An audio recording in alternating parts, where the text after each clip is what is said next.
ஓட்டு சீட்டை நல்லா மடிச்சு அந்த பாக்ஸ்ல போடுங்க. ஓட்டு சிலிப்பு கொடுத்து விட்டா மட்டும் பத்தாது. ஓட்டு போட்டு வெளியே வரேன் பூரா நம்மளுக்கு போட்டுருக்கானாங்கிறத கன்ஃபார்ம் பண்ணிக்கங்க. சரிங்கண்ணே. ஏய் யாருக்கு ஓட்டு போட்ட? உனக்கு தானே போட்டேன். ஏய் உண்மையை சொல்றா. சத்தியமா உனக்கு தானே போட்டேன். சரிப்பா. டேய் அப்படியே பின்னால வா. யாருக்கு ஓட்டு போட்ட? உனக்கு தானே போட்டேன். உண்மையை சொல்லு. சத்தியமா உனக்கு தானே போட்டேன். அந்த ஆள்கிட்ட என்ன சொன்ன? அவனுக்கு போட்டேன்னு சொன்னேன். ஏன்ட்ட என்ன சொன்ன? உனக்கு போட்டேன்னு சொன்னேன். இதுல எதுல உண்மை? ரெண்டும் உண்மைதானே. என்னடா சொல்ற? அண்ணே அவர்கிட்ட வாங்கின காசுக்கு ஏணி சின்னத்துல ஒரு குத்து, உங்ககிட்ட வாங்கின காசுக்கு தென்னை சின்னத்துல ஒரு குத்து. ஆக மொத்தம் ரெண்டு குத்து. ரெண்டு குத்துனே.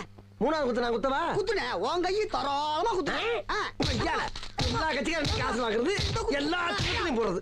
பகை இல்லாம போறீங்கன்னா ஓடா ஒரு யோக்கிய நார பயில வளைச்சு வளைச்சு குத்திருக்கானயா.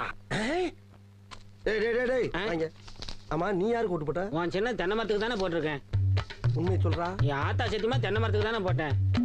வேணாண்டா. அட என் பொண்டாடி சத்தியமா தென்னை மரத்துக்கு தானே போட்டேன். நான் ஏற்கனவே வந்து போயிருக்கேன்டா. அட என்னென்ன நீங்க என் புள்ள சத்தியமா தென்னை மரத்துக்கு தானே போட்டேன். எனக்கு நம்பிக்கை இல்ல. நீ இப்படி நம்பிக்கை இல்லைன்னு சொல்லுவேன்னு தெரிஞ்சுதான் நான் ஓட்டு போட்ட சீட்டையே கையில கொண்டு வந்திருக்கேன். ஓட்டு போட்ட சீட்டியா? பின்ன என்னண்ணே இங்க பாருங்கண்ணே, தென்னை மரத்துல போட்டுக்கணா. அட என்னண்ணே நீங்க எத்தனை வருஷமா நீங்க கெஞ்சிட்டு இருக்கீங்க தென்னை மரத்துல போடுறான்னு. நாங்க நான் நினைவு இல்லாம இருக்கோம். 17 வருஷமா தென்னை மரத்துல தானே போட்டுக்கிட்டு இருக்கோம். நாங்கெல்லாம் வாக்கு மாற மாட்டோம்னே. 17 வருஷமாவா? அப்ப 17 வருஷமா கொண்டு போயிட்டா இருக்கியாடா நீ? எங்க புள்ளிங்க எல்லாம் பயங்கரம், எங்களை பார்த்த தமன்னா மயங்கி ஓய்ந்துரும். உண்மை மறக்காம சர்ப்ரைஸ் பண்ணுங்க. தேங்க்யூ.